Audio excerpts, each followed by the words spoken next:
There was the one about the battle, with the news of Slately's fall and Lord Hamster's escape. And there was the one about the prisoner, settling how to handle her and hand her over. Late into the evening came Charlie's third call, and Tramennis figured he'd better take this one as well. The alternative was keeping the crown on to block out Thinkomancy, but it would be impossible to sleep that way. He sat up in bed and swung his feet to the rug. "This is the King of Jetstone," he said aloud, accepting the mental invitation into ThinkSpace. The royal tent, which was lit only by a single dim power ball anyway, went black. "Please hold for Charlie," said the image of the Archon in glowing blue. She twirled daintily and vanished. Tramennis couldn't help admiring her grace. He stood there in a beam of bright light, peering out into the black emptiness.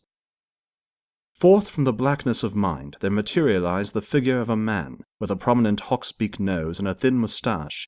In his polished riding boots, he walked forward crisply and stood at attention. The epaulets of his khaki-green jacket and the 3 bars and gold-leaf clusters on his kepi-style hat suggested some kind of military rank, but otherwise he looked thin and prunish. "Your Majesty," said the man, bowing his head slightly but keeping his waist straight, "thank you for taking my call." "Is this what you really look like at last?" asked the king. Charlie looked down at himself and smiled. "This is me when I am playing general, I suppose. I would like to coordinate with you on some major points of strategy. Would now be an opportune time?" "Not if you're only playing. We've had entirely enough of that," said Tramennis, narrowing his eyes. "In fact, I feel I've had enough of your counsel for one day, Charlie. Why not call me in the morning before start of our turn?" This version of Charlie gave him a little frown. "I could, but there really are several." "Yes, do." The new king stepped up to the Overlord's image and raised his chin. "In the meantime, perhaps you could prepare another dossier for me. You know, outlining all 17 layers of strategic subterfuge you employed today.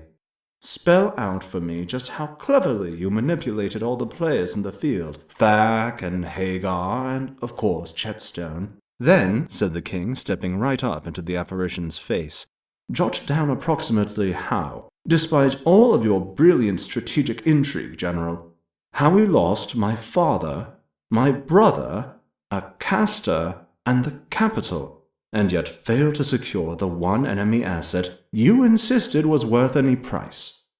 Tramennis turned his back to the man and paced into the darkness, leaving him in the beam of light. "From that position of mutual understanding, perhaps we can begin discussing matters of strategic partnership. That is, once I'm satisfied with your account of yourself. Until then, Charlie, I bid you a good night."